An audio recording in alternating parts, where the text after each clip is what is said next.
విశ్వవ్యాపకమైన భగవంతుడికి శాస్త్రాంగ ప్రణమిల్లి విశ్వ గురు పరంపరకి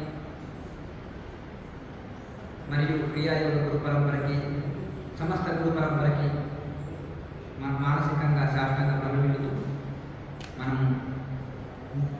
ఈరోజు అంతర్జాతీయ యోగా దినోత్సవం సందర్భంగా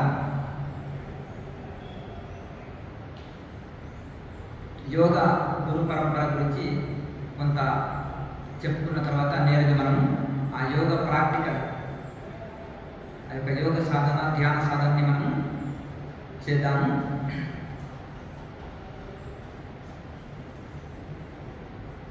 సమస్త విద్యలకు కూడా దక్షిణామూర్తి గురువు. అలాగే పతంజలి మహర్షి కూడా చెప్తారు, పూర్వ గురువులందరికీ కూడా గురువు పరమశివుడు. పరమశివుడు పార్వతీమాతతోటి ఈ యొక్క అష్టాంగ యోగాన్ని సముద్ర మధ్యలో బోధిస్తున్నప్పుడు విష్ణుమూర్తి ఒక చేప రూపంలో వచ్చేసి అష్టాంగ యోగాన్ని మొత్తం విన్న తర్వాత మత్స్యేంద్ర స్వామి అవతారం రూపంలో దీన్ని యోగాన్ని డెవలప్ చేయమని శివపరమాత్మ ఆజ్ఞ చేస్తే ఆ విధంగా మళ్ళీ మత్స్యేంద్ర అవతారం విష్ణుమూర్తి అవతారం తర్వాత శివుడు మళ్ళీ గోరక్షనాథుడిగా విష్ణుమూర్తికి మళ్ళీ శివుడిగా అట్లా గురు పరంపర కొనసాగించారు నవనాథ పరంపర. అలాగే ఇక్కడ పతంజలి మహర్షి గురించి చాలా పురాణాల్లో చాలా రకరకాలుగా చెప్పడం జరిగింది. ఇప్పుడు మనకు భరతనాట్యాన్ని రాసిన భరతుడు, అలాగే సంస్కృత వ్యాకరణ శాస్త్రాన్ని రాసిన పాణిని మహాశయ, వీళ్ళందరూ కూడా అన్నదమ్ములని కూడా ఒక కథ చెప్తారు. ఏదైనప్పటికీ కూడా యొక్క ఆదిశేషుని యొక్క అవతారం పతంజలి మహర్షి. అయితే ఈ యొక్క యోగాన్ని ఉపనిషత్తు సారమే భగవద్గీత, ఉపనిషత్తు సారమే పతంజలి సూత్రాలు. అంటే ఎన్ని యోగ ఉపనిషత్తులు ఉన్నావో అందులోకెళ్ళి ముఖ్యంగా మనకు ముఖ్యమైన విషయాలు తీసుకొని కడిగడి పెరుగులోకి వెళ్ళి పిడికడి వెన్న తీసినట్టుగా మనకు ఈ యొక్క పతంజలి మహర్షి పతంజలి సూత్రాన్ని అందించారు. ఏదైనా సూత్రప్రాయంగా చెప్పండి, సింపుల్గా చెప్పండి అంటాం మనం. అందుకనే మనకు చాలా ఈజీగా అష్టాంగ యోగాన్ని అందించాలన్నమాట. అయితే దాన్ని ఈ క్రియాయోగాన్ని అందులో ఇంకా అష్టాంగ యోగంలో ఇంకా చాలా సూక్ష్మంగా మనకు అందించాలి. అయితే ఇక్కడ చూడండి, యోగాకు ఒక కులం లేదు, ఒక మతం లేదు. భగవంతుడు అంతా ఒక్కడే. యోగులు ఎందుకు ఓంకారాన్ని ఉచ్చరిస్తారనే దానికి కూడా మీకు ఒక ప్రత్యేకంగా ఉంటుంది. ఎవరైతే యోగ సాధనని చక్కగా చేశారో దాని ఇన్నర్ సౌండ్ పుడుతుంది. ఆ పరమాత్మ అనుభూతి, ఆ మొదలు అనుభూతి చెందుతాడు. దాన్నే అక్షర బ్రహ్మము అంటారు. ఈ అక్షర బ్రహ్మము ఆధారంగా పరబ్రహ్మని అనుభూతి చెందాలి. శబ్ద బ్రహ్మం అంటారు ఓంకారాన్ని. ఏకాక్షరి శబ్ద బ్రహ్మము. అలాగే అది మనం సాధకుడు యోగ సాధన బాగా చేస్తున్నప్పుడు ఇది అనుభవం పొందుతాడు. దీన్ని ఇన్నర్ సౌండ్ అంటారు. బయట సౌండ్లు అన్నీ తెలుసు, కానీ ఇన్నర్ సౌండ్ని అనుభూతి చాలా తన్మత్వం చెందుతారు. కనుక ఇది అనుభవం కావాలంటే కొంచెం మంచి వైరాగ్యంతో బాగా సాధన చేయాలి. అయితే ఈ యొక్క యోగాకి ఇంత ప్రాముఖ్యత ఎందుకంటే ఇది సైంటిఫిక్ అన్నమాట. యోగా అనేది ప్రాక్టికల్. ఇప్పుడు మనకు స్వామి శివానంద సరస్వతీజీ మహారాజు, మరి ఆ మహానుభావుడు తమిళనాడులో పుట్టి చిన్న డాక్టర్ చదివి ఎంతో ప్రజలకు సేవ చేసి చిన్నప్పటి సంది భక్తి సేవ అంటే ఇటు భక్తి రోజు భక్తి చేసేవారు, తిరిగి సమాజ సేవ చేసేవారు. డాక్టర్ వృత్తి కొనసాగిస్తూ కూడా డాక్టర్గా ఎన్నో దేశాల్లో సేవ చేశారు. మళ్ళీ వైరాగ్యంతో ఋషికేశి వెళ్ళి తపోవన మహారాజుకి శిష్యుడిగా మారి మళ్ళీ అక్కడ తపస్సు చేసి యోగ వేదాంతంలో పట్టాభద్రుడై మళ్ళీ తిరిగి యోగ వేదాంత అరణ్యాన్ని స్థాపించి ఎందరికో సాధువులకి బీదలకి జిజ్ఞాసులకి ముముక్షులకి సాధకులకి పుస్తకాలు ఫ్రీ, భోజనం, వస్త్రాలు, ఉండుటకు అన్నీ ఉచితంగా ఇచ్చారు. స్వామి శివానంద సరస్వతి దయానంద సరస్వతి ఏమో ఆనాడు 3,300 గురుకులాలు 12 సంవత్సరాల విద్య ఫ్రీ అందరికీ. ఎవరైనా ఏ కులం మతం స్త్రీ పురుష వృద్ధులు ఎవరైనా చదువుకోవచ్చు. 50 సంవత్సరాల వృద్ధులు కూడా వెళ్ళి నేను జైన్ అవుతానంటే జైన్ చేసుకుని వారికి విద్య ఫ్రీ ఇవ్వడం ఆ విధంగా అందించారు. అయితే ఈ విధంగా మనకు ఎంతో సేవ చేసిన మహానుభావుడు స్వామి శివానంద సరస్వతి మహారాజు. అయితే ఇవన్నీ కూడా కొద్ది పేర్లు వేరు కావచ్చు. ఒక్కొక్కరు యోగం అనేది సముద్రం, అందులోకి వెళ్ళి మెయిన్ పాయింట్స్ కొన్ని తీసుకోవచ్చు. కానీ ఇవి అంతరంగిక యోగం అవుతుంది. అయితే ఈ యోగా వలన మనం యోగా అంటే ఫిజికల్ ఎక్సర్సైజు అనేది ప్రాథమిక స్థితి. చదువు అంటే ఏబిసిడీలు దిద్దడము అని అనుకుంటాం చాలామంది. అది ప్రాథమిక అంటే బిగినింగ్ స్టేజ్. అది మనం ఓనమాలు నేర్చుకున్నప్పుడు తర్వాత కాగుణితాలు తర్వాత చదువుకోవడం వస్తుంది. ఎందుకంటే బిగినింగ్ స్టేజ్లో మనము ఇప్పుడు యమనియమం అనేది ఈ బిల్డింగ్ పిల్లర్స్ లాంటివి. ఆ పిల్లర్స్ చూడాలంటే బిల్డింగ్ బాగుంటుంది. ఈ అష్టాంగ యోగం అంటే 8 లెవెల్స్ 8 లెవెల్స్గా 8 అంతస్తుల ఈ బిల్డింగ్కి పిల్లర్స్ అనేది యమనియమాలు అన్నమాట. ఈ యమనియమాలు ఉన్న తర్వాత స్టార్ట్ అయ్యేది ఆసనాలు.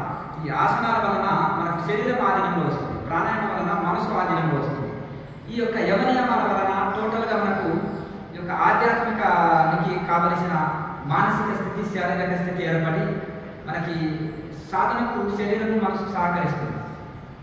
కనుక యోగ ఆసన తర్వాత ప్రాణాయామం తర్వాత ధారణ అంటే తదేకంగా ఇప్పుడు మనకి వీరికి ధారణ శక్తి ఎక్కువ ఉందండి అంటే ఏకాగ్రత అన్నమాట. ధారణ అంటే ఏకాగ్రత శక్తి ఎక్కువ ఉంది అంటారు. ఆ ఏకాగ్రతని మనం ఇష్టదైవం మీద కానీ మనం కేంద్రీకరించి ఒక ఫోటో కానీ ఒక జ్యోతిని ముందు పెట్టుకొని కానీ ధారణ చేస్తాం. అంటే ఏకాగ్రతని ప్రాక్టీస్ చేయడం ధారణ అంటే.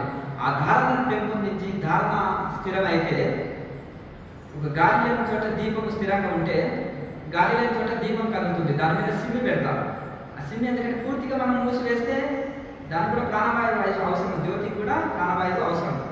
ఆ జ్యోతి పెడుతుంది, దాని మీద ఒక ఏదైనా మనం కప్పి వేస్తే ఉండదు, ఆరిపోతుంది. ఆ సిమ్మి పెట్టడం వలన ఈ ఫ్యాన్ల నుంచి వచ్చిన గాలి వలన రక్షణ పొందుతుంది. ఆ సిమ్మి అనేది యోగా. ఆ జ్యోతి అనేది ఏంటిది? మనసు. ఆ మనసు అనే జ్యోతి చెల్లించొద్దంటే యోగా అనే సిమ్మి ఉండాలి అట్లనమాట. కానీ యోగా లేకుండా మనసు స్థిరంగా నిలపలేరు ఎవరైనా ఎట్టి వారైనా. కనుక ఈ యోగా అంటే ఆసనాలు కాకుండా ఈ ప్రాణాయామ అభ్యాసం వలన మనసును కంట్రోల్ చేయొచ్చు. బ్రేక్ల ద్వారా బ్రేకింగ్ని కంట్రోల్ చేసినట్టుగా ప్రాణాయామం ద్వారా మనసుని కంట్రోల్ చేయొచ్చు. ఈ టెక్నిక్ మనకు ఋషులు అందించారు. పతంజలి మహర్షి ఉపనిషత్తు సారమెల్ల కృష్ణ పరమాత్మ భగవద్గీత అంటే నిఘంటు డిక్షనరీలో ప్రతి పదం ఉంటుంది. మరి మనకి ఏది కావాలన్నా డిక్షనరీలో వెతుకుతాం. అలాగే ఈ యోగాలో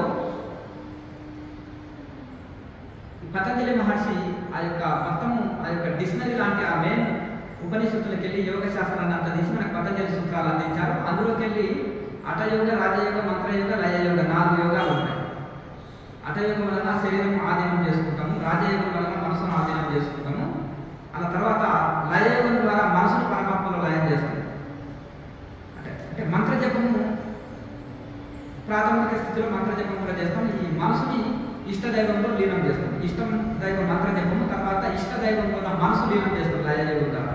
ఈ 4 యోగాలకు వెళ్ళి ముఖ్యమైన పాయింట్స్ తీసుకొని చేసింది క్రియాయోగం.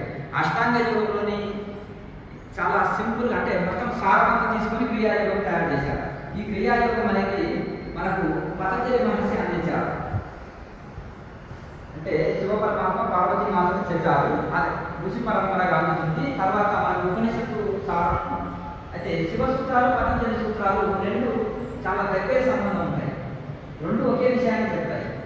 కానీ శివ సూత్రాలు అనేది చాలా ముందు అన్నమాట. శివ సంహిత శివపరమాత్మ పార్వతీ మాత చెప్పిన శివ సంహిత అనేది ఇంకా పతంజలి సూత్రాల కంటే ముందుగా ఉంటుంది. కనుక ఇవన్నీ సమన్వయం అంటారు. అయితే ఇందులోకి మనము తపస్సు, స్వాధ్యాయ, ఈశ్వర ఖండాన్ని క్రియాయోగం. ఇంత తపస్సు అంటే ధ్యాన యోగం, స్వాధ్యాయం అంటే వేదాంత విచారణ, సెల్ఫ్ ఎంక్వైరీ. నేను ఎవరిని ఎక్కడి నుంచి వచ్చినాను, ఎక్కడికి వెళ్ళాలి, జీవాత్మ ఏంటి, పరమాత్మ ఏంటి, వాటిని చర్చ ఏర్పడింది, ఈ శరీరం ఎట్లా ఏర్పడింది, శరీరంలో ఒక పార్టీని తీసివేసినా నేను అనుకున్నాను అంటే నేను శరీరాన్ని కాదు. రమణ మహర్షి చెప్తారు కదా వేదాంత విచారణ. అట్లా ఇది కాదు నేను అన్ని తీసివేస్తూ చివరికి ఆత్మ ఉంటుంది. 24 తత్వాన్ని మనం తీసివేసిన తర్వాత 25వ తత్వ రూపంలో పరమాత్మ అది కూడా కారణానికి లేదు. అదే నేను ఆ నిరాకార పరబ్రహ్మ ఆత్మస్వరూపమే నేనని ఒక్కొక్కటి తీసివేసి మనం చివరికి ఆత్మ చేయడంలో నిలుచుటకు ఉపయోగపడుతుంది.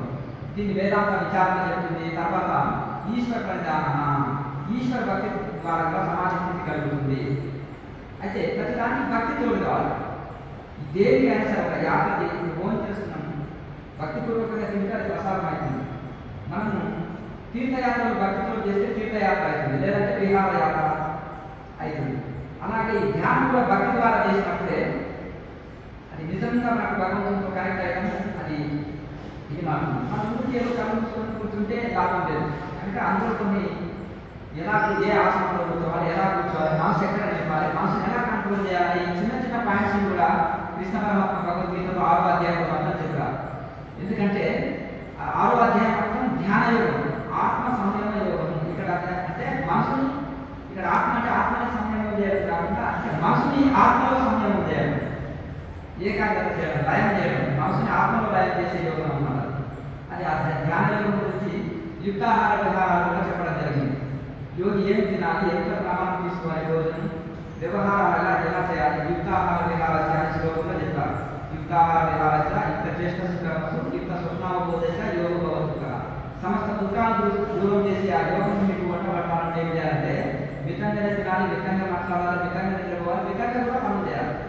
ప్రతి దాంట్లో లిమిట్ అన్నారు. మితి తప్పితే గతి వస్తుంది. కాబట్టి ఇప్పుడు ఏదైనా మనిషికి తీపి అవసరం ఎక్కువ తింటే షుగర్ వస్తుంది, పులుపు ఎక్కువ తింటే అల్సర్ వస్తుంది, ఉప్పు కారం ఎక్కువ తింటే బీపీ పెరుగుతుంది. అంటే మరి అది అవసరమే, షెడ్యూల్స్ అవసరమే. అంటే ఏది అయినప్పటికీ శరీరంలో వేడి అవసరమే. ఎక్కువైతే జ్వరం వస్తుంది, చల్లబడితే అది మళ్ళీ జరగలేదు.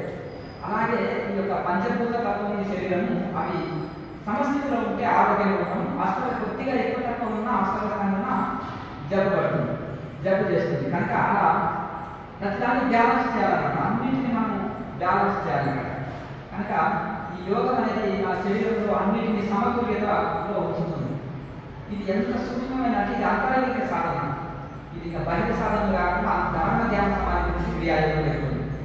ఈ యోగాలయంలో 141 దేశాలు ఉన్నాయి. అందులో అన్ని మతాల వాళ్ళు, అన్ని మతాల దేశాలు ఎందుకు ఒప్పుకున్నాయి అంటే యోగా సైంటిఫిక్గా రుజువు చేస్తుంది. పరమహంస యోగానంద గారి విదేశాలు వెళ్ళినప్పుడు కూడా ఆఫ్టర్ ఎవిడెన్స్ మీరు మాకు నేరపడింది, బ్లాక్ చూస్తుంది, దేశాన్ని మీరు పరిపాలించుకోలేకపోతున్నారు అని ఆయన్ని అవహేళన చేస్తారు. అంటే వివేకానంద స్వామి ఏదైతే చెప్పారో ఆయన మీకు చైతన్య పరిశీలించారు. ఆ ప్రాక్టికల్ యోగాన్ని ఒక యోగి మా బెంగాల్ నుంచి వచ్చి, ఇండియా బెంగాల్ నుంచి వచ్చి నేర్పుతాను కదా, ఆ యోగి నేనే అంటారు. అంటే ఒక యోగి వచ్చేసి ఆయన ఒక గిఫ్ట్ ఇస్తారు. నీకు ఈ గిఫ్ట్ ఇస్తారు ఆయన నీ గురువు అన్నట్టు నాకు మీరు నా గురువు అని తెలిసిపోయింది. ఓంకారంతో మీద సెల్ఫ్ ఇస్తారు. 30 సంవత్సరాల తర్వాత నేను గురువాడిని 45 సంవత్సరాలు దాటింది. నాకు ఇచ్చింది ఈ గిఫ్ట్ వివేకానంద స్వామి చెప్పిన జోస్యం నాకు రుజువు అయింది అంటారు. ఉన్న తర్వాత ఆయన ఏం చెప్పారంటే అక్కడ 41 రోజులు సమాధి నిష్టలో కూర్చోబెట్టారు. మీ దగ్గర సైన్స్ ఉంది, మా దగ్గర బ్రహ్మ విద్య ఉంది. మనం సైన్స్ ద్వారా ఎంత డెవలప్ అయినప్పటికీ కూడా మనిషికి ఆరోగ్యం ఇవ్వలేదు, పూర్తి శాంతిని ఇవ్వలేదు.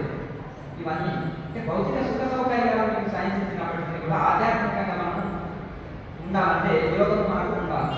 ఆ యోగాన్ని ద్వారా యోగ విద్యని బ్రహ్మ విద్యని మీరు ఇండియన్ స్టేట్ ద్వారా గురువుల ద్వారా మీరు నేర్చుకోవాలి. మీ సైన్స్ని మా వాళ్ళకి నేర్చుకోవాలి. పరస్పరం ఒకరికొకరు నేర్చుకొని అభివృద్ధి డెవలప్ కావాలి. కానీ మేమే గొప్ప అంటే డెవలప్లోకి రాలేమని ఈయన చెప్తారు. ఆ దేశానికి మన దేశానికి మంచి అనుబంధం ఏర్పాటు చేసి యోగ విద్య గొప్పతనం చేసి అన్ని దేశాల్లో బ్రాంచ్లు ఏర్పాటు చేసి 30 సంవత్సరాలు ఈ యోగంలో చాలా సేవ చేశారు పరమహంస యోగానంద గారు. ఆయన 41 రోజులు గుండె శ్వాస నాడి ఇవన్నీ ఆడుకున్నారు. మీరు సైన్స్ ప్రకారం శ్వాస లేకపోతే జీవించలేదు, గుండె కొట్టుకోకపోతే జీవించలేదు, పల్స్ లేకపోతే జీవించలేదు, అన్నం లేకపోతే జీవించలేదు, గాలి లేకపోతే జీవించలేదు, అలాగే నీరు లేకపోతే కూడా జీవించలేదు. సైన్స్ ప్రకారం యోగా ప్రకారం ఇది లేకుంటే జీవించవచ్చు, ఇందులో ఏది లేకున్నా జీవించవచ్చు. సైన్స్ ప్రకారం 0 డిగ్రీలో కామన్ శరీరం తప్పలేదు. 0 డిగ్రీల చలి -డిగ్రీలో ఒక మన సామాన్యుల యొక్క శరీరం తప్పలేదు. అలాగే బాగా కాడే వేడి ఉంటుంది. ఆ వేదిక సామాన్య శరీరం తప్పలేదు, కానీ యోగి శరీరము ఎండ వాన చలి తట్టుకుంది. ఇప్పుడు మీరు ఒక 40 days అండర్ వాటర్లో ఉన్నారనుకోండి, ఉండగలుగుతారా? ఏమైంది? శరీరం అంతా మెత్తబడిపోయి అది ఒక చేపంటే దాని శరీర స్థితి ప్రకృతి సహజంగా దానికి అలా భగవంతుడు ఏర్పాటు చేశారు. కానీ మన శరీరం నీళ్ళలో ఎక్కువ రోజుల తరబడి ఉండడానికి లేదు. చాలా ఎప్పుడు మీరు పాటలు అడిగేటువంటి చేతులు ఇవన్నీ ఇదే అయిపోతుంది. గమనించలేదు, హోటల్లో పనిచేసినప్పుడు చేతులన్నీ మెత్తబడి ఇవన్నీ చాలా ఇదైతుంది. అలా మరి యోగి ఉండగలుగుతాడు అని చెప్పారు. అంటే మీ సైన్స్ని క్రాస్ చేసి నేను చూపిస్తాను, మీరు సైన్స్ ఫైనల్ అనుకుంటున్నారు, నేను దాన్ని క్రాస్ చేసి చూపిస్తానని ఆయన 45 రోజులు గుండె శ్వాస నాడి ఇవన్నీ ఆపి ఆహారం నీరు లేకుండా చూపించారు. మా ఇండియాలో ఇటువంటి జీవితాంతం తినని యోగులు ఉన్నారు. కొన్ని సంవత్సరాల తరబడి నీటిలో తపస్సు చేసేటప్పుడు ఉన్నారు. మేము సందర్శించిన క్రీడాకాలంలో మాకంటే మా యొక్క గురువు గారి యొక్క సమకాలికు గగనగిరి మహారాజు అని ఉండేవారు. మహారాష్ట్రలో ఒకప్పుడు భీమశంకర్ వెళ్ళేదారిలో ఆయన మహారాష్ట్రీయన్ అయితే గంగోత్రిలో వెళ్ళి నీటి అడుగులో చాలా సంవత్సరాలు తపస్సు చేస్తే వారి ఈ నాలెడ్జ్ ఉండాలి అని వారి పేరు వారి ప్రవచనాల గురించి ఒక పుస్తకం రాశారు. ఇంగ్లీష్లో చాలా ఫేమస్ పుస్తకం. ఆయన నీటి అడుగులో ఐస్ నీళ్ళలో తపస్సు చేయడం అవన్నీ చూసి వారి దగ్గర శిష్యులుగా మారారు. ఇప్పుడు చాలా కొన్ని కష్టకాలంలో కూడా రతన్లాల్ టాటా గారికి ధీరుభాయ్ అంబానీకి బ్లెస్సింగ్స్ చేశారు. వీరు చాలా కష్టకాలంలో ఉన్నప్పుడు వాళ్ళిద్దరు వీరికి ఆశ్రమం కల్పించి ఒక హెలికాప్టర్ కూడా ఇచ్చారు. నేను దిగంబర్ నాగబాబుని నాకెప్పుడు ఆయన ఇవన్నీ అన్నాను. ఆయన చేపల పాదాలు తినేసి ఆయన మనకి అలా అంటే ఆయన నీటి అడిభాగంలో నెలలు 6 నెలలు కూడా తపస్సు చేసేవారు. అంటే ఎట్లా అంటే యోగంలో పరిపూర్ణ స్థితి అందుకున్న యోగులు వీళ్ళందరూ. ఇప్పుడు మనం ఎక్కడో నిరాహార యోగులు ఎలా ఉంటారని అంటే మనం గురించి చెప్పుకుంటాం. ఇప్పుడు 50 కిలోమీటర్స్ ఉంది.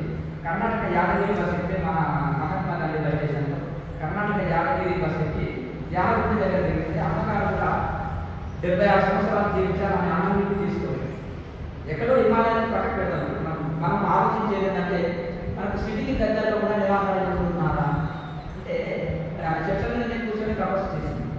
ఒక స్త్రీ అడవిలో కూర్చొని ఒంటరిగా అంటే పరమాత్మనే నా భగవంతుడే కావాలి అనే వైరాగ్యంతో ఆమె చెట్ల మీద కూర్చొని తపస్సు చేసింది. ఒక్కోసారి అండర్ గ్రౌండ్లో కూడా స్లీప్ చేసుకొని కూడా నెలలు తరబడి ఉన్నారు. అట్లా ఎందుకంటే ఆ యోగంలో పరిపూర్ణ స్థితి పొందారు కనుక ఆ స్థితి అనుకున్న వాళ్ళు ఇప్పుడు మన భారతదేశంలో కనిపించే యోగులు ఏదో ఉన్నారు, నిరాహార యోగులు. ఛత్తీస్గఢ్ రాష్ట్రంలో సత్యనారాయణ బాబా ఉన్నారు. ఆయన 46 years ఉంటుంది. ఆయన అన్నం నీళ్ళు తీసుకోరు. ఇంటి సిటీలో కూర్చున్నాడు. ఆయన ఎవరు లేచినట్టు ఒక ఎవరు చూడండి ఇట్లా ఆసనం కాంపౌండ్ ఏంటంటే ఓపెన్గా ఎంత బాగా చదివి కూర్చొనిపోయాడు. అటువంటి మహానుభావులు ఇలా చెప్పుకుంటుంటే చాలా మంది ఉన్నారు. రామరాజు ధ్యాని గారు అలా ఇంకా చాలా మంది ఎందరో మహానుభావులు భారతదేశంలో ఇప్పటికీ ఉన్నారు. హిమాలయాలో కూడా మన కేఎంసీ ఛానల్ ద్వారా కొంతమంది మహనీయులని పరిచయం చేసింది.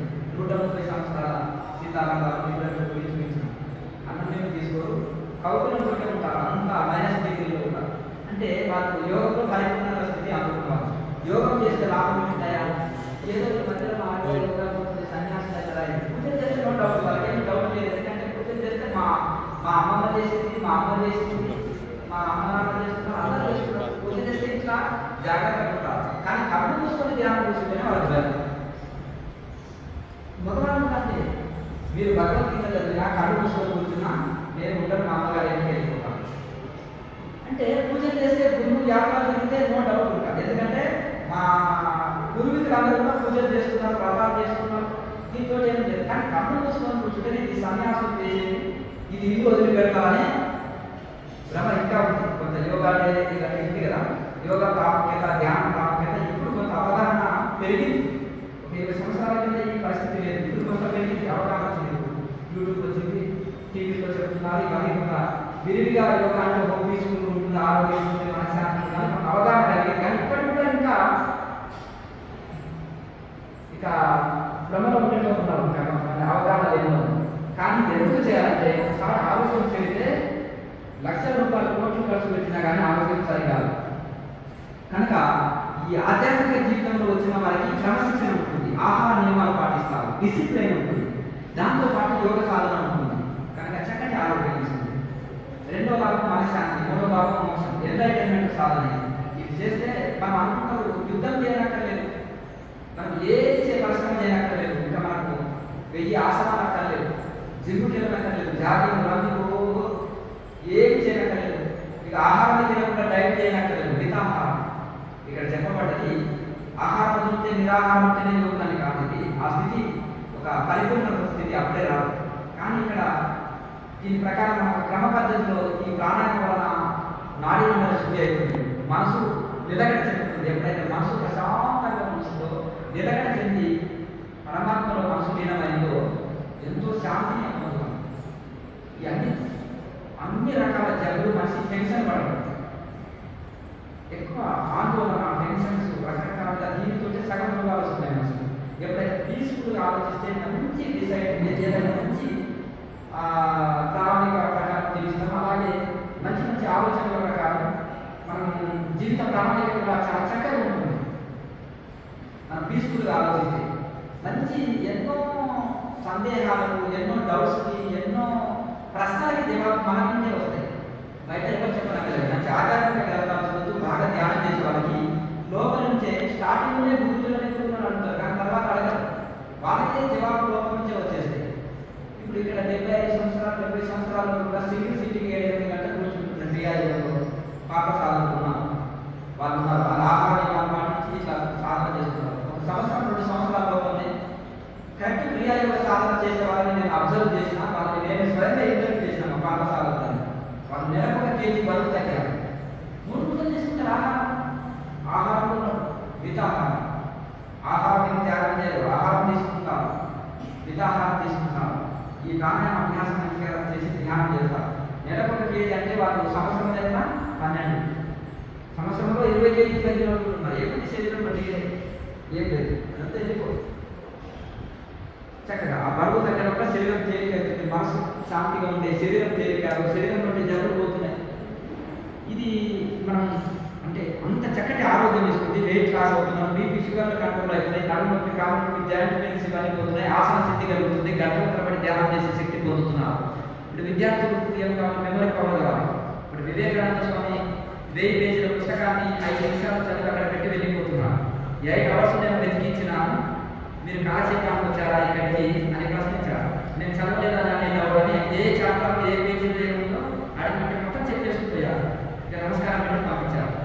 అంటే అంత ఏకాగ్రత ఆ మెమరీ పవర్ ఎలా వచ్చింది? యోగం మన సమాజంలో అనుకుంటున్నారు కాబట్టి ఆ స్థితి కలిగింది. ఒక మొక్క చిన్న చిన్నగా పెరిగే మహావృక్షం అవుతుంది. చిన్న పిల్లవాడు ఇంత శరీరం ఇంతే ఉంటుంది, చిన్న పిల్లవాడి శరీరం. మరి అలా పెరిగే ఒక యువ దేశకు వచ్చేస్తారు.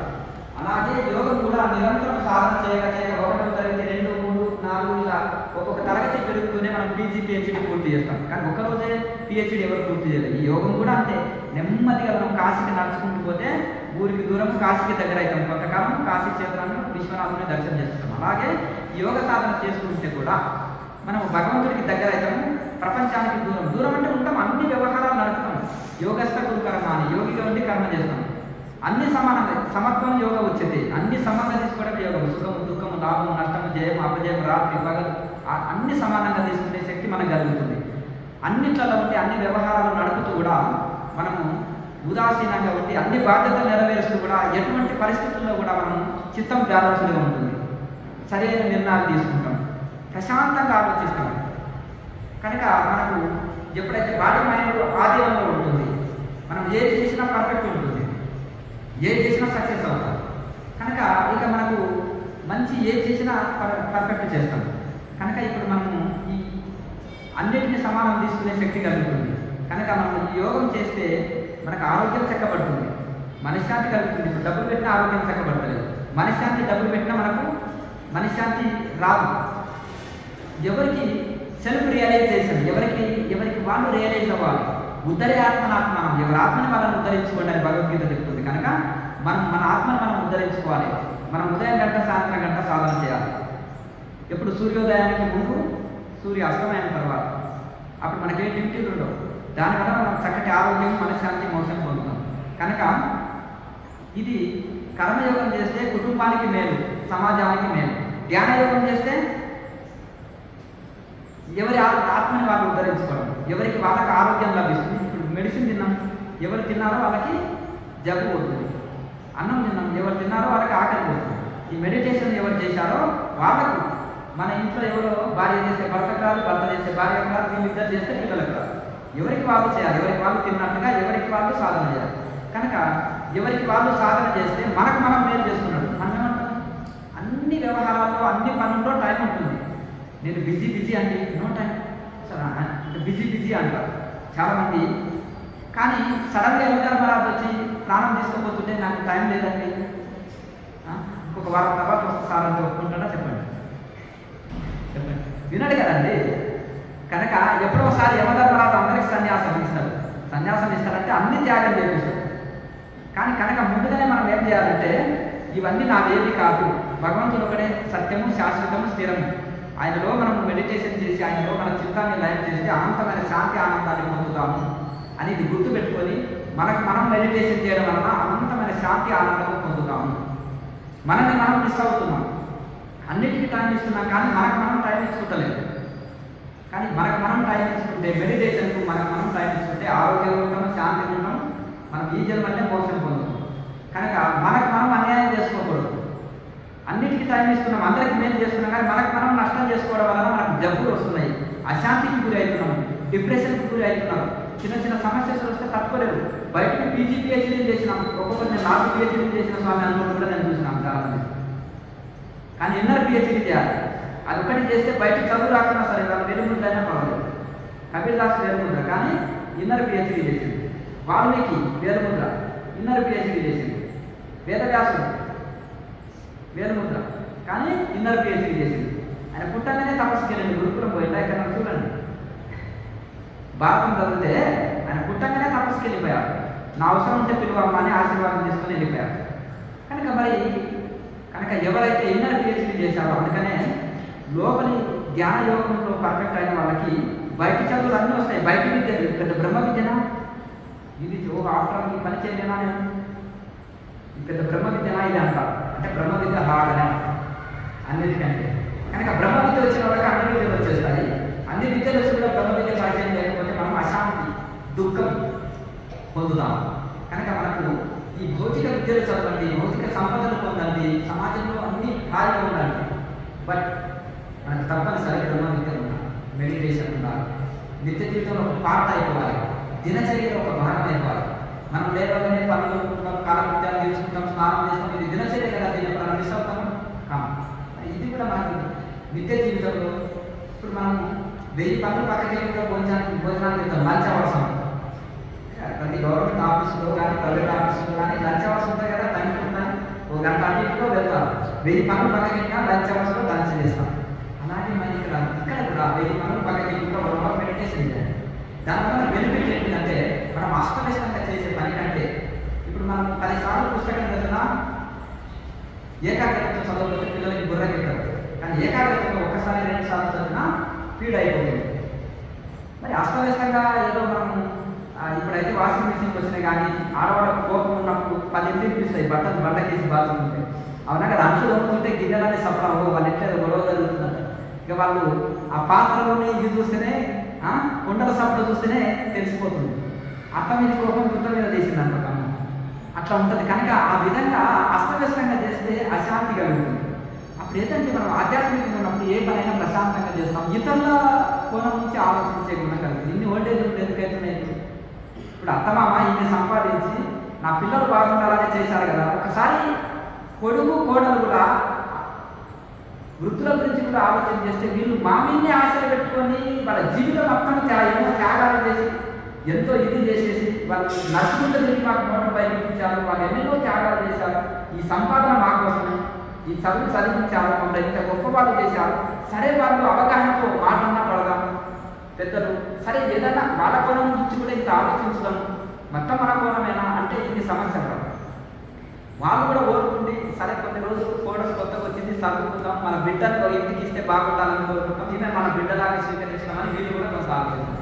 అంటే ఎదుటి వాళ్ళ కోణం నుంచి ఎప్పుడైతే ఆలోచించకుండా మా ఒకరి కోణం నుంచి ఆలోచిస్తున్నామో ఇన్ని సమస్యలు వస్తున్నాయి ప్రపంచంలో. కనుక యోగం వలన ఒక ప్రశాంతత స్థితిని అందుకోవడమే కాకుండా మనకు మొత్తం పాజిటివ్ మైండ్ ఉంటుంది. ప్రతి ఒక్కరి కోణం నుంచి ఆలోచిస్తాం, కుటుంబం గురించి కానీ సమాజం గురించి కానీ. ఒక కుటుంబంలో 10 మంది సభ్యులు ఉంటే అందరి కోసం ఆలోచిస్తాం, అందరూ ఆలోచిస్తాం, మనకు సమస్యలు ఉండవు. కనుక దీనికి ఎందుకంటే ఇప్పుడు భగవద్గీత గొప్ప సైకాలజీ ఉంది. మనం ఏం తింటున్నాం, ఏ దేవుడు పూజ చేస్తున్నాం, దేవతలు కూడా ఉంటారు కదా. కొంతమంది భూత భేదాలను పూజిస్తారు, కొంతమంది యక్షరాజులను పూజిస్తారు, కొంతమంది సాత్విక దేవతలను పూజిస్తారు. అంతేనా కదా. ఒక సాత్విక ఆహారం, రాజసిక ఆహారం, తామసిక ఆహారం డివైడ్ 3 పార్ట్స్ చేశారు. ఒక మనిషి ఒక 3 గుణాలని చేసి వాళ్ళ దేవతలు వేరే ఉంటారు, వాళ్ళ భోజన విధానం, లైఫ్ స్టైల్, వాళ్ళ అన్ని వేరే ఉంటుంది. వాళ్ళ మెడిటేషన్ చేసినా వేరే ఉంటుంది, వాళ్ళ యొక్క యజ్ఞం చేసిన, పూజ చేసిన, దానం చేసిన వాళ్ళది. ఇప్పుడు చింత చెట్టు పాలు పోసి పెట్టినా ఏముంటుంది, పుల్లగానే కాయలు ఇస్తుంది. గులాబీ చెట్టుకు పాలు పోసిన సువాసనల విధులది ఇస్తుంది. అదే పాలు మామిడి చెట్టు పోస్తే తీయటి మామిడి పండు. అదే పాలు పోస్తున్నాం ఒకటి చెట్లకి, కానీ ఆ చెట్టు గుణం వేరే వేరే ఉంది. కానీ చెట్లు మార్చుకోలేవు, కానీ మనిషి మార్చుకుంటాడు గుణం. అందుకనే మానవునికి బుద్ధి ఒకటి విశేషంగా ఇచ్చాడు కాబట్టి బ్రహ్మదేవుడు సాటిస్ఫాక్షన్ అయ్యింది మనిషిని చేసి. ఎందుకంటే మనిషి తనను సృష్టించిన భగవంతుని తెలుసుకున్నప్పుడు. రత్నాకరుడు ఒక ఋషి అయ్యింది. ఎందుకు? ఒక బందిపోటు దొంగ నుంచి ఋషి ఎట్లా అయ్యింది? పరివర్తన జరుగుతుంది గురువుల సాంగత్యంతో. ఇప్పుడు చదువురాని వాళ్ళు ఒక మంచి స్కూల్లో జాయిన్ అయితే, మంచి విద్యావంతమైన స్కూల్ కాలేజీ వెళ్ళినప్పుడు, అలాగే మనకి ఏది రాకున్నా మనం ఏదైనా నేర్చుకునే ఒక శక్తి మనిషికి ఉంటుంది. బుద్ధి అనేది విశేషంగా పెట్టారు కనుక దాని వలన గ్రహణ శక్తి ఉంటుంది మనిషికి. కనుక మనిషి ఏదైనా సాధించగలరు. కనుక ఒక మానవ జన్మనే మోక్షంకై ప్రయత్నం చేస్తుంది. ఒక మానవ జన్మనే ఏదైనా సాధించవచ్చు. కనుక అన్ని జీవరాశుల జన్మకంటే మానవ జన్మ అనేది చాలా శ్రేష్టం. కనుక మనం ఈ యోగం వలన మన కోసం మనం చేసుకోవాలి. కనుక ఈ విధంగా మనం ఇలా చేయడం వలన ఎన్నో బెనిఫిట్స్ మనం పొందుతాము. ఇది ఋషుల సంపద. ఇప్పుడు ఋషులు మనకు ఇన్ని సౌకర్యాలు అయినాయి. ఒక 30 సంవత్సరాల కింద పరిస్థితి చూస్తే పల్లెటూళ్ళలో కరెంటు లేని విద్య విలేజ్లు కూడా ఉంటాయి. ఒక పుస్తకం దొరకపోతుంటే, ఒక గురువులు దొరకపోతుంటే, శిక్షణ దొరకపోతుంటే, టీవీలు లేకుండా ఉంటాయి. ఆ పరిస్థితులు లేదు. కానీ ఇప్పుడు అన్నిటికన్నీ ఉన్నాయి. ఇప్పుడు సగం విద్య పుస్తకాల ద్వారా గ్రహించవచ్చు. కొన్ని వేల పుస్తకాలు డౌన్లోడ్ చేసుకోవచ్చు. ఫ్రీ పుస్తకాలు ఉన్నాయి. కొన్ని సొసైటీలు 5,000 పుస్తకాలు, 10,000 పుస్తకాలు ఫ్రీ పుస్తకాలను కూడా ఇస్తున్నారు. ఆ పుస్తకాన్ని సగం మనం విద్యని పుస్తకం ద్వారా కొంత గ్రహించవచ్చు, గురువు ద్వారా కొంత గ్రహిస్తాము, పుస్తకం ద్వారా కొంత గ్రహించవచ్చు. మనం బయట తిరిగితే కొంత తెలుసుకుంటాము. అలాగే సాధన వలన అంతా తెలుసుకుంటాం. అంటే స్వయం అనుభవం కలుగుతుంది. ఇంకా 4 రకాలుగా విద్యని మనం గ్రహించవచ్చు. కనుక ఆ విధంగా మనకు ఇప్పుడు ఒక ఫోన్ ఉందనుకోండి, ఎన్నో ప్రవచనాలు ఉండొచ్చు. మనకు ఏది ఇష్టం, సైన్స్ ఇష్టం, సైన్స్ సబ్జెక్ట్, యోగం ఇష్టం, యోగం సబ్జెక్టే. దానికి సంబంధించిన వీడియోలు వింటాము, దానికి సంబంధించిన పుస్తకాలు చదువుతాం. కొంత నాలెడ్జ్ పెరుగుతుంది, అవగాహన కలుగుతుంది. ఒక గంటలో మనం నేను గ్రహించలేము. ఇక్కడ కొంతవరకు అవగాహన వస్తుంది. కానీ మనం థియరీ ప్రాక్టికల్ ఇది 2. ఆ ప్రవచనాలు వినడం, ప్రశ్న జవాబుతో సందేహాలు తొలగించుకోవడం, మళ్ళీ నిరంతరం సాధన చేయడం. ఇక అదే సబ్జెక్ట్ మీద మనం వెళ్ళాలి. మనకు వేరే సబ్జెక్ట్ అక్కర్లేదు. మనకు కావాలి. చాలా మంది అంటారు టోటల్ యాక్టివేషన్ వారంలో అయిపోతుందండి, 2 రోజులు అయిపోతుందా, పిహెచ్డి 1 వీక్లో పిహెచ్డి అయిపోతుందా. చిన్న స్టూడెంట్ని అడగండి, నర్సరీ విద్యార్థులు రోజున చాలా చదవాలి, ఇంకా చాలా చదవాలంటారు. 1-2 చదివిన వాడు కూడా డిగ్రీ అయిపోవాలంటే 15 సంవత్సరాలు పడుతుంది, పిహెచ్డి అయిపోవాలంటే 18 సంవత్సరాలు పడుతుంది అని చెప్తారు. అట్లా ఎందుకంటే వాళ్ళకి ఒక క్లారిటీ ఉంది. మనం కూడా యోగంలో దీనికి ఒక ఓపిక అవసరం, సహనం అవసరం. దీన్ని నిరంతరం చేస్తూ పోతుంటే మనం ముందుకు వెళ్తాం. ఇప్పుడు కాశీ నడుచుకుంటూ వెళ్తే ఎప్పుడో ఒకసారి కాశీ వెళ్ళి దర్శనం చేసుకుంటాము. కనుక అలాగే రోజు సాధన చేసుకుంటే అది ఆటోమేటిక్గా మనం ముందుకు వెళ్ళగలుగుతాము. కనుక ఇక్కడ మనకు అన్ని యోగంలో 4 యోగాలు చెప్పి అటయోగ, రాజయోగ, మకరయోగ, రాజయోగ. ఈ 4 యోగంలో మెయిన్ పాయింట్స్ తీసుకొని క్రియాయోగం ఏర్పాటు చేశారు. ఇవి తలకిందులో ఉండండి, ఆసనాలు ఇట్లా ఉండవు, అంతరంగిక సాధనలు కాదు. కనుక ఇది ప్రాణాయామం చూస్తే ఇది క్రియాయోగం ఉంటుంది. మొదలు తాళక్రియ, చక్రస్మరణ, మహాముద్ర, ప్రాణాయామ, జ్యోతిముద్ర. ఈ 5 వేసి మనం ధ్యానం చేస్తే మనసు వెంటనే అంతర్ముఖమైంది. మనసు అంతర్ముఖం అవటం కోసమే అయితే బ్రహ్మదేవుడు సృష్టి చేసినప్పుడు సృష్టి సాగట్లేదు, మనసును అంతర్ముఖం చేసి పెట్టారు. సనక సంబంధాలు అట్లా పూర్వం అందరూ యోగులుగా మారిపోతున్నారు. అప్పుడు ఏం చేశాడు, బహిర్ముఖం పెట్టి చేశాడు కనుక సృష్టి సాగుతుంది. మరి ఈ బహిర్ముఖ మనసుని అంతర్ముఖం చేయాలంటే యోగాన్ని సృష్టించాడు. కనుక ఈ యొక్క మనసు బహిర్ముఖం అనేది ఈజీ ప్రాసెస్, కానీ అంతర్ముఖం అనేది హార్డ్. కానీ దాన్ని కూడా మనం ఏం చేయాలి, రోజు ప్రాక్టీస్ చేస్తుంటే వస్తుంది. అది కష్టమేం కాదు. పుట్టుకతో ఏ విద్య నేర్వలే ఏది చేయలేము. ప్రాక్టీస్ తోటే ఏదైనా సాధ్యమైంది. కనుక మనం రోజు సాధన చేసుకుంటాం. దీని మనసు అంతర్ముఖం కావాలంటే మనం ఇక్కడ ఈ యొక్క ప్రాణాయామ అభ్యాసం నుండి జపం ఉంటుంది. మనసు భగవంతునికి సరెండర్ అయి మనం చేయాలి. చేసినప్పుడు మనకు అన్ని ఫలితాలు ఉంటుంది. ఇప్పుడు వేదాంతం విచారణ చేస్తారు. ఇక్కడ భక్తులు పూజలు ఇవన్నీ చేస్తుంటారు, పారాయణాలు చేస్తారు, లేదంటే జప సాధన చేస్తుంటారు. యోగులు ఏం చేస్తే చాలా మంది ఏంటంటే యోగ ఆసనాలు ఫిజికల్ ఎక్సర్సైజ్ చేస్తుంటారు. ఈ అన్ని కలిపేదే క్రియాయోగం. వేదాంత విచారణ, భగవంతునికి శరణాగతి, భక్తి అంటే సంపూర్ణ శరణాగతి. తర్వాత మనం ఈ యొక్క ధ్యాన యోగం, మనం నేరుగా ఉంటే ధ్యానం చేస్తే నాడి మండల శుద్ధి లేనందుకు నిద్రమత్తులకి జారుకునే అవకాశాలు ఎక్కువ ఉంటాయి. కానీ మనం ఈ యొక్క ప్రాణాయామ అభ్యాసం చేసి ఎప్పుడైతే మనం ప్రాణాయామం అంటే 1008 రకాల ప్రాణాయామాలు ఉంటాయి. కానీ అందులో ఈ సహజ ప్రాణాయామం ఈజీది, ఇది ముక్కులు బట్టి చేసేది కాదు, సహజంగా నడిపించే ప్రాణాయామం. ఇది ఈజీ పద్ధతి, ప్రతి ఒక్కరు చేసేది.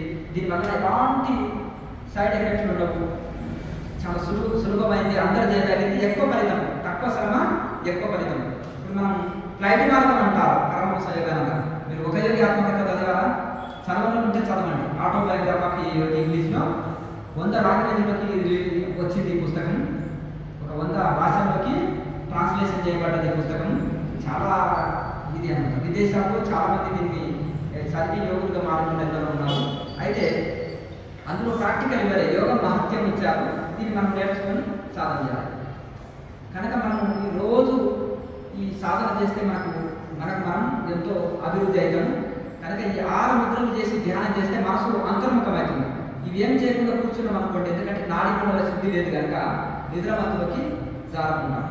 ఎప్పుడైతే మనం యోగంలో మంచి స్థితిలో అనుకున్నాం, ఆకలి దప్పి అన్ని కంట్రోల్ వస్తాయి. మన శరీరం ఎండ, వాన, చలి, ఆకలి దప్పి అలసట అన్ని తట్టుకుంటుంది. అన్ని సమంగా తీసుకునే శక్తి కలుగుతుంది. అన్నింటికి శరీరం సహకరిస్తుంది. ఇప్పుడు ఒక పెద్ద బాడీ బిల్డర్ని కూడా హిమాలయాస్కి వెళ్తే ఆ చలి తట్టుకోలేదు. గట్టిగా గాలి వస్తే పెట్టుకొని పోయే శరీరం ఉంటుంది. సాగు చిన్న కౌపినం పెట్టుకొని చక్క నడుచుకుంటూ వెళ్తారు. మరి ఎట్లా సాధ్యమైంది అది చెప్పండి.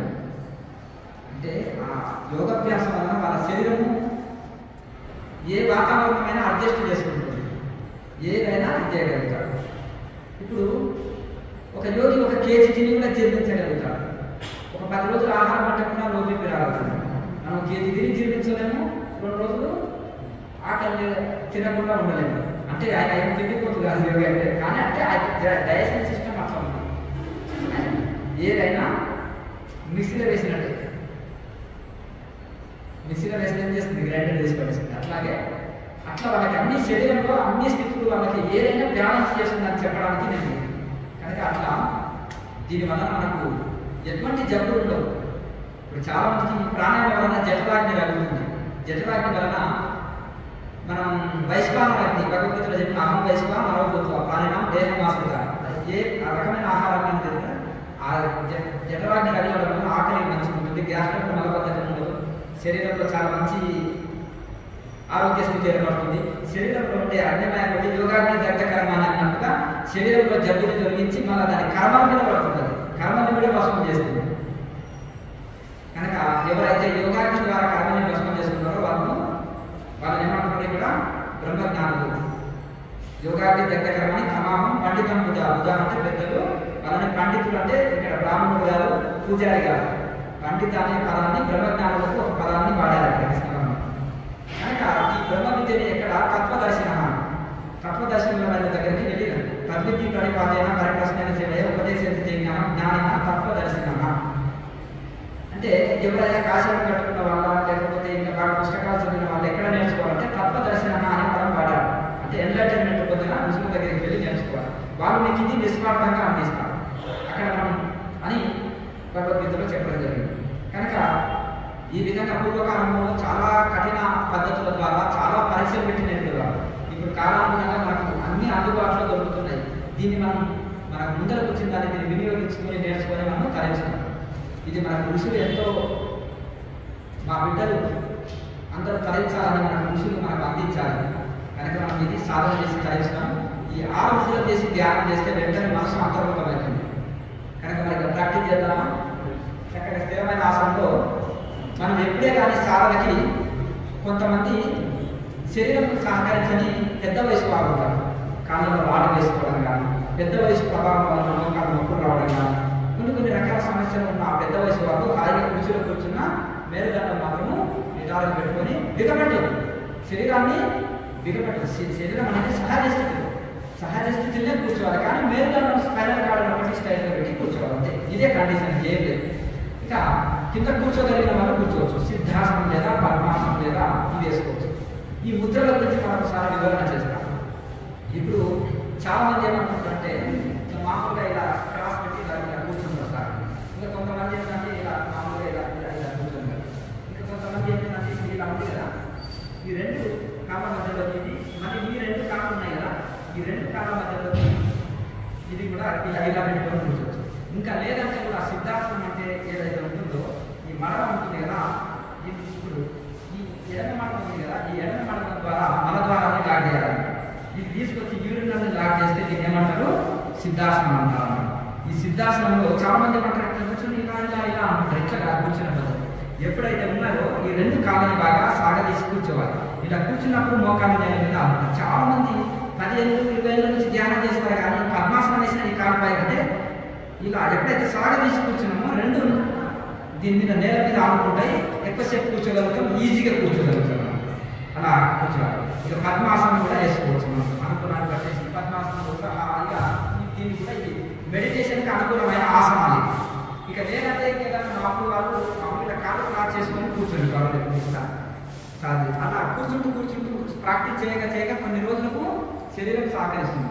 దీనివల్ల ఏంటంటే సిద్ధాసనంలో కూర్చొని చేసినప్పుడు 72,000 నాడులు శుద్ధి అయిపోయి మనకు ఆత్మవిశ్వాసం, మనోధనం, ఏకాగ్రత, మనకు చాలా అద్భుతమైన ఎనర్జీ లెవెల్స్ పెంచి కుండలిని తొందరగా యాక్టివేట్ చేయడం కోసం ఉపయోగపడి, అలాగే మనకు చాలా ఆత్మవిశ్వాసం, మనోబలం, మంచి జనవాగ్యం స్థితి కలిగి చాలా అద్భుత ఫలితాలు అనిపిస్తుంది.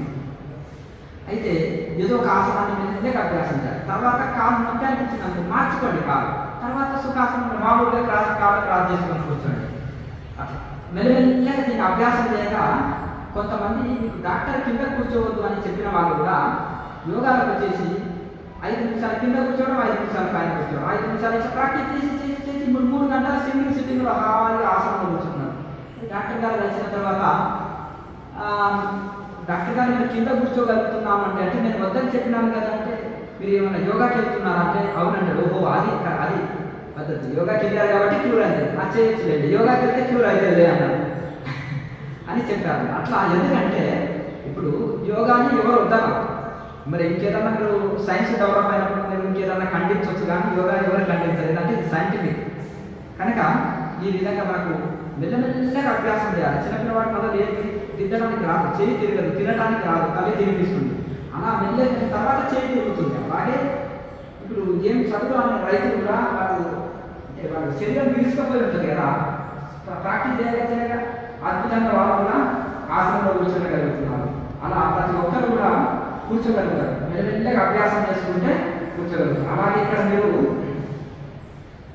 ఈ యొక్క 6 ముద్రలు వేసి ధ్యానం చేస్తే మనసు అంతర్ముఖమవుతుంది. ఈ ఆసనంలో కూర్చున్న తర్వాత మనం చక్ర యాక్టివేట్ కోసం చక్ర స్మరణ చేస్తాం. మొదలు తాళం ఎక్కి నాలుక పొడుగు కావాలన్నమాట. పొడుగు అవుతే పూర్ణ కేచర్ వస్తుంది. పూర్ణ కేచర్ వస్తే ఒక 3 రోజులు ఆహారం లేకుండా మనకు ఏమీ కాదు. మనకు అడవిలో వెళ్ళిన నీళ్ళు దొరకలే, వాటర్ దొరకలే, 24 అవర్స్ మనం కేచర్ ముద్రలో ఉంటే వాటర్ అవసరం ఉండదు. అలాగే మనకు 2-3 రోజులు ఆహారం దొరకలే, అడవిలో వెళ్ళినాము, కేచర్ ముద్రలో ఉంటే ఆకలి డబ్బులు ఆధీనంలో వస్తాయి. అలాగే చాలా మంది వృద్ధులు కూడా ప్రయోగం చేశారు. నేను 3 డేస్ తినలేదు స్వామి, నాకేం కాలేదు, సాధన చేస్తున్నాం, కేచర్ ముద్రలో ఉండి సాధన చేస్తున్నాము. అయితే ఇక్కడ మన ప్రశ్న జవాబు, ఇప్పుడు నేను నాకు ఎక్సర్సైజ్ నేర్పుతాను, ఇది చేస్తే ఇవన్నీ చేస్తుంటే ఇది నాకు పొడుగు అవుతుంది. ఇప్పుడు ఉంటే నాకు పొడుగున్న వాళ్ళకి వెంటనే వస్తుంది, వారం 10 రోజుల్లో కూడా వస్తుంది నాకు పొడుగు ఉంటే. కానీ ఈ యొక్క గుండె జబ్బులు కంట్రోల్ అయితే, బీపీ షుగర్ కంట్రోల్ అవుతుంది, అలాగే వాళ్ళకి జీర్ణశక్తి పెరుగుతుంది, అలాగే ఆకలి జబ్బులు కంట్రోల్ అయితే ఇవన్నీ వస్తాయి. ఒక కేచర్ ముద్ర 360 రకాల రోగాల్ని తీసేస్తుంది. ఈ నాక్ ఎక్సర్సైజ్ నేర్పుతాం, దాన్ని రోజు ప్రాక్టీస్ చేస్తే నాకు పొడుగు అయ్యి పూర్ణ కేచర్ వస్తుంది. ఆ ఎక్సర్సైజ్ దాన్ని తాళవిక్రియ సెట్ అంటారు. దాన్ని తాళవిక్రియ సెట్ దాన్ని ప్రాక్టీస్ చేయాలి. తర్వాత చక్రస్మరణ, చక్రాల యాక్టివేట్ కోసం చక్రస్మరణ. తర్వాత మహాముద్ర. ఈ మహాముద్ర మనం ఇప్పుడు ఈ మెడమని నడవాలని లాక్ చేసి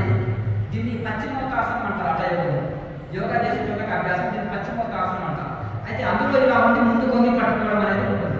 కానీ ఇక్కడ ప్రాణాయామంలో శ్వాసను తగ్గించి ముందు కొంగుతాం. ఇలా శ్వాసం తీసుకొచ్చి ఇక్కడ నిలుపుకున్న తర్వాత ఇలా పట్టుకుంటాం కదా, కొంతమంది ఇంతవరకే ఉండగలుగుతారు. ప్రాబ్లం ఏం లేదు, ఇంతే చేయాలి. కొంతమంది ఇలా బాగా పట్టుకోగలుగుతారు అంతవరకు, కానీ ఎంత సహకరిస్తే అంత. అయితే మామూలుగా ఇక్కడ అందుకోవచ్చు, కానీ ప్రాణాయామాలు అందుకోవడం కొంత ఇబ్బంది ఉంటుంది. మెల్లమెల్లగా ప్రాక్టీస్ చేస్తాం. ముందర ఉన్నప్పుడు ఈ యొక్క తీసుకున్న ప్రాణశక్తి ఏముంటుందంటే అది మనకు సుష్మనాడిలోకి ప్రవేశిస్తుంది. కొంతకాలం సుష్మనాడిలోకి ప్రవేశించినప్పుడు అది కుండల్ని యాక్టివేట్ చేసే ముద్ర అంటారు. దీని వలన బెనిఫిట్ ఏంటిదంటే నడుము నొప్పి, కాలు నొప్పి, కీళ్ళ నొప్పి, జాయింట్ పెయిన్స్ అన్ని పోతాయి. కొంతమందికి ఎన్నో రోజుల నుంచి ఉండే నడుము నొప్పిని కూడా 8 మందులు వాడితే తగ్గని ఇది ఒక 4-5 సెట్లు వేయడం వలన వాళ్ళకి ఒక 3 నెలల లోపల 6 నెలల లోపలనే ఇవన్నీ జాయింట్ పెయిన్స్ పోవడం, నడుము నొప్పి, కాలు నొప్పి పోవడం, బ్యాక్ పెయిన్ పోయిందని చాలా మంది చెప్పుకుంటున్నారు. అట్లా చాలా మంది వాళ్ళకి అనుభవం అన్నమాట. కనుక చాలా మంది అంటారు, మేము ఎన్నెన్నో యోగాలకు వెళ్ళాము, ఎన్నెన్నో ధ్యానానికి వెళ్ళాము, ఈ క్రియాయోగంలో మా జిల్లా కలెక్టర్ ఉండే 20 యోగా సెంటర్లో, ధ్యాన సెంటర్లకు వెళ్ళినా నాకు మొదటి రోజు మంచి అనుభవం పొందినా అని వాళ్ళ ఫ్యామిలీతో వచ్చారు. వాళ్ళ తమ్ముడు ఆయన మంచి అనుభవం పొందారు. అట్లా ఈ విధంగా వాళ్ళు, ఎందుకంటే ఇది ఆయన సీరియస్గా చేశారు, మంచి తపనతో చేశారు కాబట్టి ఆ ఫలితం పొందారు. కనుక ఆ విధంగా రోజు ప్రాక్టీస్ చేస్తున్నారు. చాలా మంది కూడా ఇది చేశారు. మొన్న నేను రామకృష్ణలో ఒక ఇంటర్వ్యూ చేస్తే మీ దగ్గరికి 4 సంవత్సరాల కింద వచ్చాము, 2 hours ఉదయం సాయంత్రం చేస్తున్నాం క్రియాయోగం, చాలా బెనిఫిట్ కలుగుతుంది మాకు అని మొన్న చెప్పాను. అట్లా సప్తగిరి కూడా మనలో ఉందని చెప్పారు. అట్లా చాలా మంది ఇది చెప్పారు అనుకోండి. కొంతమంది మినిస్టర్ వచ్చి చేశారు. చాలా మంది పొలిటికల్ వాళ్ళు వస్తారు, సినిమా వాళ్ళు, చాలా మంది అన్ని రకాల సాఫ్ట్వేర్ యువకులు చాలా మంది కూడా వాళ్ళు చెప్పిన వాళ్ళు, పెద్ద వయసు వాళ్ళు ఉన్నారు కదా, చదువు రాని వాళ్ళు ఉన్నారు, మంచి రిటైర్మెంట్ ఎంప్లాయీస్ ఎంతో మంది కూడా వాళ్ళకి ఎన్నో, ఇంకా మనకేం పని ఉండదు కదా, మెల్లమెల్లగా రోజు ప్రాక్టీస్ చేయడం వల్ల మనకు చాలా బెనిఫిట్స్ కలిగింది. అయితే ఈ మహాముద్ర యొక్క ఏంటంటే కుండల్ని యాక్టివేట్ చేస్తుంది. శరీరం నుండి బాడీ పెయిన్స్, కొంతమందికి ఒళ్ళల్లో పచ్చి కుండు రాకుండా చాలా ఒళ్ళు బరువుగా ఉంటుంది, చాలా ఇబ్బంది కలుగుతుంది. వాళ్ళందరికీ ఇవన్నీ శరీరం తేలికగా చేస్తుంది. తర్వాత ఇంకొకటి ఈ యొక్క నాభి క్రియ ఉంటుంది. నాభిలో 72,000 నాడుతో కనెక్షన్ ఉంటుంది. తల్లి పేరు నుంచి పిల్లవాడు ఆహారం తీసుకుంటాడు, ప్రేగు నుంచి. అక్కడ ఆ పేరుని ఈ యొక్క అంటే మనం కట్ చేసేసి ముడి వేసేస్తారు గుట్టగానే. అయితే అప్పుడు ఈ 72,000 నాడుల కనెక్షన్ అక్కడ ఉంటుంది కాబట్టి నాభి క్రియతో మంచి ఆరోగ్యం లభిస్తుంది. ఈ ప్రాణాయామతోటి ఈ శ్వాస వశం అయితే సర్వం వశం అవుతుంది అంటున్నారు. సింపుల్. శ్వాస వశం అయితే మనసు వశం అవుతుంది. మనసు వశమైన వాళ్ళకి సర్వం వశం అవుతుంది. ఋషులు ఉన్నారు, వాళ్ళ నోటి పుట్ట ఏది పలికితే అది అయ్యేది. ఎవరికైనా వరం ఇచ్చి ఆశీర్వాదం చేస్తే కూడా సదాస్తంటే అయిపోయిందా అయిపోలేదు. కనుక అట్లా మరి ఇట్లా ఏంటంటే వాళ్ళకు మనసు వశమైంది కాబట్టి సర్వం వశమైంది. పంచభూతాలు ప్రకృతి కూడా వాళ్ళ శాసిస్తారు. వర్షం ఆగబట్టి ఆగుతుంది. వర్షం రాని కాలంలో వస్తుంది. ఇప్పుడు దశరథ మహారాజు సంతానం లేకపోతే పుత్రకామేష్ త్యాగంతో కూర్చుని కనుకుంది.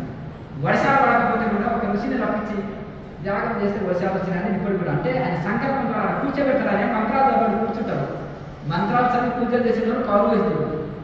వారి ముందుకే యజ్ఞ బ్రహ్మగా కూర్చోబెడతారు. కూర్చోబెట్టి అట్లా చేస్తారు. అట్లా ఆ విధంగా వాళ్ళు ఒక సంకల్పం మాటతోటి అంత, ఎందుకంటే మనసు వశమైన అంటే ప్రాణాయామతోటి మనసు వశమవుతుంది. మనసు వశమైతే సర్వం వశమవుతుంది. సింపుల్. ఇప్పుడు మనసు వశం లేకనే కదా ఇన్ని సమస్యలు.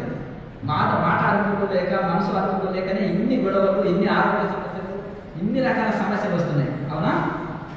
కనుక ఇవన్నీ వశం అయిపోతాయి, సర్వం వశం అయిపోతుంది మనసు వశం అయితే. కనుక ఇది అంతరంగిక సాధనం కాబట్టి మనం ఇప్పుడు చేసేది ఇన్నర్ పిహెచ్డి. కనుక ఈ సాధనతోటి తర్వాత ఈ ప్రాణాయామతోటి మనసు ఎప్పుడైతే మనసు మనసే శ్వాసను పట్టుకుంటే మనసు ఆధీనంలో వస్తుంది. మనసుని విచారణతోటి ఆధీనం చేసుకుంటే శ్వాస ఆధీనంలో వస్తుంది. కనుక ఈ రెండింటికి లింక్ ఉంటుంది. ఈ యొక్క మనసు అనేది ఈ వాయువు యొక్క అంశం. దీనికి ఎవరు అధిష్టాన దేవత? ఎవరు? వాయుదేవుడు. మనసుకు వాయుదేవుడు అన్నమాట.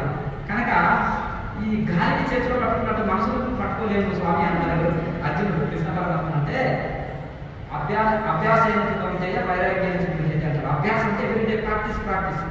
వైరాగ్యం అంటే ఇదంతా అశాశ్వతం, ఎప్పుడో ఒకసారి వదలాలి. భగవంతుడే శాశ్వతం, ఆత్మనే శాశ్వతం అని ఈ అన్ని బాధ్యతలు నెరవేరుతూనే ఇది అశాశ్వతమని సింపుల్ టెక్నిక్, వైరాగ్యము సాధన. ఈ రెండింటితో మనసు వచ్చేది. సాధన అంటే మనం ప్రాణాయామ అభ్యాసం ప్రాక్టీస్ చేస్తుంటే కోసమైంది. ఇంకొకటి, ప్రపంచంలో మనసు వెళ్ళినప్పుడు ఈ సకల రాజ్య భోగాలు అనుభవించిన ఋషులు రాజులు ఉన్నారెవరు? ఎవరు లేదు. మరి ఎవరైనా తీసుకెళ్ళారు? నేను సడన్గా దేహం చూసినప్పుడు ఇవన్నీ నా ఎక్కడ వస్తాయా అని ఇట్లా విచారణ చేస్తే మనసులో బయటకు వెళ్ళదు. కనుక అవన్నీ మీరు జీవితంలో అన్నీ అనుభవిస్తూనే ప్లస్ ఈ యొక్క మనసుని ఇవన్నీ అశాశ్వతం అనేది గుర్తు చేసుకొని మనసును అంతర్ముఖం చేసుకోవడానికి ప్రయత్నం చేయాలి. విచారణ, ప్రాణాయామ అభ్యాసము భగవంతుడికి సంపూర్ణ శరణాగతితో సాధన చేయాలి. కనుక స్వామి శివానంద సరస్వతి మహారాజ్ ఏం పెట్టారు? యోగ వేదాంతం. యోగ అనేది ప్రాక్టికల్, వేదాంతం థియరీ. వేదాంతం ఈ శరీరం ఎట్లా ఏర్పడ్డది, ప్రకృతి ఎట్లా ఏర్పడ్డది, పరమాత్మ ఎట్లా పడ్డది, జీవాత్మ ఏంటి, పరమాత్మ ఏంటి, శరీరం ఏంటి, ఈ డివైడ్ దేనికి దానికి డివైడ్ చేసేసి ఈ మనసుని అందరం ఈ మనసు తత్వం ఏంటి, దానికి ఆదిష్టాన దేవతలు ఎవరు, మనసు ఎట్లా ఏర్పడ్డది, ఈ శరీరం ఏ మెటీరియల్ తోటి ఏర్పడ్డది, పంచభూతాలతో ఎట్లా ఏర్పడ్డది, తిరిగి చనిపోతే పంచభూతాలు ఎలా కలుసుకుంటాయి, ఇవన్నీ కూడా ఈ వేదాంత విచారణ వలన మనకు కొంత వైరాగ్యం, భగవంతుడే శాశ్వతం స్థిరం అనేది, ఇవన్నీ అశాశ్వతం అనేది తేలుతుంది. దేనివల్ల? వేదాంత విచారణ. ప్రాక్టికల్ ఉండాలి కదా. ఒక వేదాంతం వేరంటే అన్నం అంటే ఆకలి అవుతుందా? ప్రాక్టికలే యోగం. యోగం అనేది మన ప్రాణాయామ అభ్యాసం, ధ్యానం, ఇవన్నీ యోగంలోకి వస్తుంది. యోగం అనేది ప్రాక్టికల్, అష్టాంగ యోగం. ఈ ప్రాక్టికల్ వలన ఆ నిరాకార పరమాత్మని అందరూ అంటే పరమాత్మ గుణగణాలు, వేదాలు, శాస్త్రాలు, పరమాత్మ యొక్క లక్షణాలు శాస్త్రంలో తెలుస్తాయి. ఇప్పుడు మామిడి పండుని వర్ణించినట్టు శాస్త్రం. మామిడి పండుని మనము చూసినాం, మామిడి పండుని తిన్నాం, ఇంకా నో డౌట్. చదివినప్పుడు డౌట్ ఉండొచ్చు, చూసినప్పుడు కూడా ఏం తెలియకుంటుందో పుట్టకుంటుందో అనే డౌట్ ఉండొచ్చు, తిన్న తర్వాత నో డౌట్. అలాగే భగవంతుడి గురించి శరీర తత్వము, వేదాంత విచారణ చదివినప్పుడు కూడా కొన్ని డౌట్లు ఉంటాయి వేదాంత విద్యార్థులకు కూడా. కానీ మనం యోగాభ్యాసంలో ప్రాక్టికల్ చేసే సైన్స్ విద్యార్థులు ఉన్నారు, లెక్చరర్ చాలా పాఠాలు చెప్తుంటారు, ఇంకా డౌట్ క్లియర్ కాదు. కానీ ల్యాబ్లో తీసుకెళ్ళి టెస్టింగ్ చేసిన బలబలంగా చేయించినప్పుడు వాళ్ళకి డౌట్ క్లియర్ కదా, ప్రాక్టికల్గా వాళ్ళు ఇది చేస్తారు. అందుకనే థియరీ ప్రాక్టికల్ ఆధ్యాత్మికంలో కూడా ఉంటుంది. ఇది అందుకనే సైంటిఫిక్ అన్నమాట. ఆధ్యాత్మికం కూడా బ్రహ్మ విద్య కూడా సైంటిఫిక్, యోగ శాస్త్రం సైంటిఫిక్. కనుక ఇలా ప్రాక్టికల్లో అక్కడ సందేహాలు తొలగిపోతాయి. కనుక ఈ వేదాంతం అనేది థియరీ, తర్వాత యోగం అనేది ప్రాక్టికల్. అందుకనే యోగ వేదాంత అరణ్యం అని శివానంద సరస్వతి గారు పెట్టారు.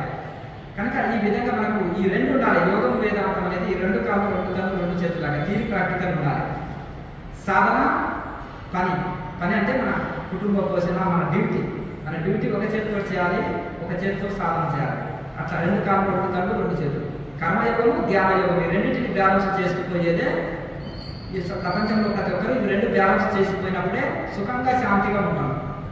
కనుక ఈ విధంగా రెండింటిని మనం బ్యాలెన్స్ చేసుకోవాలి. తర్వాత మనం ఈ ప్రాణాయామ అభ్యాసం తర్వాత జ్యోతి ముద్ర వేస్తాం. దీన్ని ఎన్లైటెన్ ముద్ర అంటారు, దీన్ని షణ్ముఖి ముద్ర అంటారు. అదే ఈ నవరంధ్రాన్ని లాగాలంటే మడమ ద్వారా మలద్వారాన్ని లాగేస్తాము, ఈ యొక్క కుడి మడమ ద్వారా యూరినల్ని లాగేస్తాము. రెండు రంధ్రాలు నవరంధ్రాన్ని లాగేస్తే ఎలా శ్వాస తీసుకోవడం అంటే ఇట్లా సింపుల్గా నేర్పిస్తాం. మామూలుగా అక్కడ చెప్తే భయపడతారు, కానీ ఇక్కడ నిర్భయంగా చేయగలుగుతారు. ఈ యొక్క మిగతా చేతి వేల ద్వారా రెండు చెవులు, రెండు కంటి రంధ్రాలు, రెండు ముక్కులు, నోరు, ఎన్నైతే 7, 3 రంధ్రాలు, 6, 1, 7 కింద 2 రంధ్రాలు. ఈ అన్నింటిని 7 రంధ్రాలని లాక్ చేసి ప్రాణాయామం చేయడం వలన మనం ఎవరైతే 200 లెక్కించేంత వరకు ఈ ప్రాణాయామం చేస్తారో వాళ్ళకి వాళ్ళ యొక్క ఆత్మ చైతన్య జ్యోతిని దర్శనం చేసుకుంటారు. ఆత్మజ్యోతి అంటారు, ఆత్మశూన్యం అంటారు. కనుక చాలా మంది తెలియదు, ఆత్మశూన్యం కాదు, చైతన్యం. శూన్యం నుంచి ఏమి సృష్టించబడదు, చైతన్యం నుంచి ఏదైనా సృష్టించబడుతుంది. ఇప్పుడు బీజం నుంచే మొలక వస్తుంది ధాన్యంలో. ఇప్పుడు బీజం ఉందండి ధాన్యంలో, దాన్ని కాల్చడం లేదా ఉడికించడం ధాన్యం మొలుస్తుందా? చైతన్యం నశిస్తుంది. అది ఏమంటుందంటే అది మృతం అవుతుంది. మృతం అంటే చనిపోతుంది, అందులో సజీవం ఉండదు. కనుక మనము వండిన ఆహారం కూడా మృతాహారం అవుతుంది, వండకుంటే అమృత ఆహారం అవుతుంది. కనుక ఆ విధంగా మనకు చైతన్యం, ఆత్మ చైతన్యం, భగవత్ చైతన్యం, భగవత్ శూన్యం అంటారా? కృష్ణ చైతన్యం, భగవత్ చైతన్యం అంటాం. అలా కనుక ఆ చైతన్య పరమాత్మని మనం స్వయం అనుభవంలో పొందుతాం. ప్రతి సాధకుడు అర్జునుడు. మొదలు చీకటికి ఎవరికి భయపడతారు, కొంతమంది ఒంటరిగా ధ్యానం చేస్తే భయపడతారు, చీకటికి అయిపోయే వరకు ఇంద్రియాలు సడన్గా అంతర్ముఖం అయితే అంటే అప్పుడు కూడా కొంతమంది భయపడిపోతారు. చీకటికి వరకు భయపడవలసిన అవసరం లేదు. అంటే చెందుతుంది, మనసు ఏకాగ్రత చెందుతుంది. మొదలు రాత్రి అయినాక రాత్రిలో నుంచే సూర్యుడు పుడతాడు, గుర్తుపెట్టుకోండి.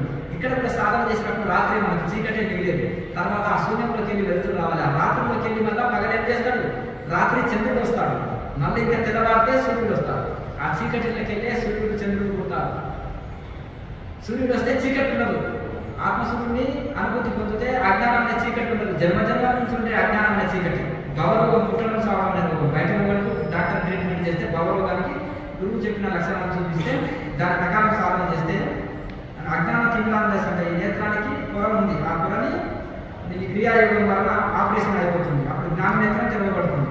దానికే జ్యోతి ముద్ర అన్నమాట. ఆ జ్యోతి ముద్ర ఎంఐటల్ ముద్ర అంటారు.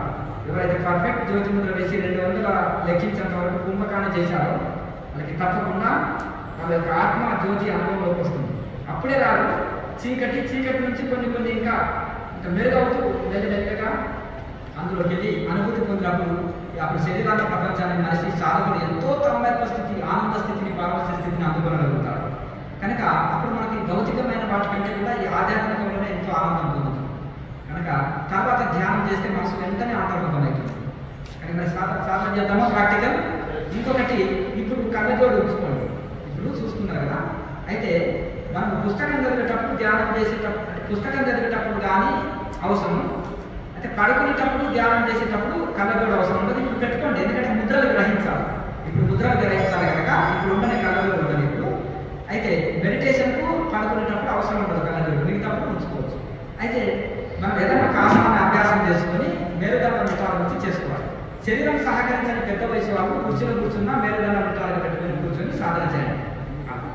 ఇక ఇప్పుడు సాధన చేద్దాము. చక్కగా స్థిరమైన ఆసనంలో కూర్చోండి, మేరుదండ మిటాలు ఉంచండి, శరీరాన్ని ఫ్రీగా రిలాక్స్గా ఉంచి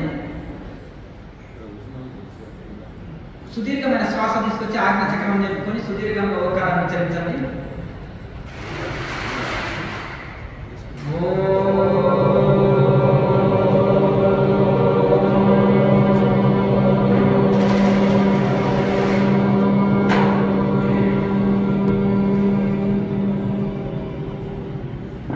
క్రియాయోగులకు ఎటువంటి కర్మకాండాలు అక్కర్లేదు. మానసికంగా భగవంతుడికి కనెక్ట్ అయ్యి మానసిక సంబంధం ఏర్పాటు చేసుకుంటాం. ఇద్దరు ప్రేమికులని విడదీసి 1000 కిలోమీటర్ల దూరం వచ్చినా వాళ్ళ శరీరాల దూరంలో వాళ్ళ మనసులు ఒకటే ఉంటాయి. అలాగే మనం ఎక్కడున్నా భగవంతుడితోటి కనెక్ట్ అయి ఉండాలి. వాళ్ళ ఫోన్ అక్కర్లేదు, నెట్వర్క్ అక్కర్లేదు, ఏం లేదు. కానీ వాళ్ళిద్దరు ఒక దగ్గర కలిసి ఉన్నట్టుగానే వాళ్ళ మానసిక ఫీలింగ్ ఉంటుంది. వాళ్ళ యొక్క ఇప్పుడు అలాగే మన మానసిక భావన ఎట్లుండాలంటే భగవంతుడే సత్యము, నిత్యము, శాశ్వతము అని భగవంతుడితో కనెక్ట్ అయ్యి భగవంతుడితో మానసిక సంబంధాలు ఏర్పాటు చేసుకొని భగవంతుడిలో మనసు పెట్టి అన్ని పనులు చేయాలి. ఇక్కడ యోగంలో కూడా భగవంతుడితో మనసు పెట్టి సాధన చేయాలన్నమాట. ఇక్కడ మనం మానసికంగానే ఆ నిరాకార సర్వం సృష్టి అంతా నిండి ఉన్నారు. ఆయన శరణలతో మనం ఆయన సమర్పించుకొని ఉండాలి. పూర్తి సమర్పణ చేసుకోవాలి. మనం అర్పించుకోవాలి. శరీరాన్ని, మనసుని, తాను మన ధనాన్ని, మన ధనం అయినది, మన శరీరం అయినది, మన మనసు అయినది, మన ఆత్మ కూడా భగవంతుడిదే. కనుక మొత్తం భగవంతుడు అంశమే ఆత్మ. కనుక మనం సమర్పించుకొని ఎవరు శరణాగతితో చేస్తారో వాళ్ళకి అద్భుతంగా జ్ఞానం కలుగుతుంది. తర్వాత మనకు విశ్వ రూపాల ద్వారా మరియు వ్యాయామ రూపాల కూడా మీ మార్గంలో మేము వస్తున్న బిడ్డలను మీరు ఏ విధంగా సమాధి స్థితిలో బ్రహ్మానందంలో ఓదలాడుతున్నారో అట్టి స్థితిని మాకు కూడా కలిగించండి మహాత్మా అని మనసులో ప్రార్థించుకొని అనేక సాధన చేసేది ఉంటుంది. ఇప్పుడు తాళలేదే చక్కగా చూడండి, చక్కగా చేయగలుగుతారు. ఈ నాలుకని పైకి చిరికినట్టుగా 20 టైమ్స్.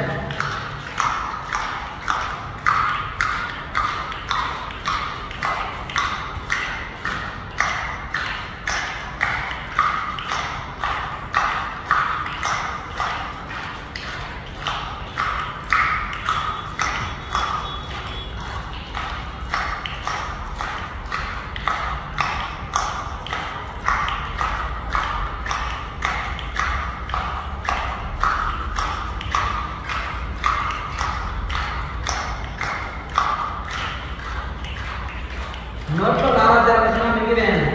ఇది అమృతంతో సమానం. 20 టైమ్స్ చేసుకుంటాను. నోట్లో లావాదేవీలు అనుకుంటే మిగిలివేయండి, అది అమృతంతో సమానం.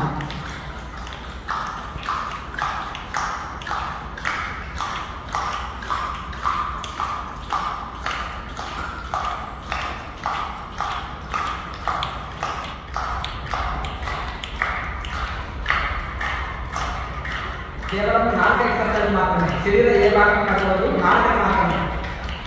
పైకి చిరికినట్టుగా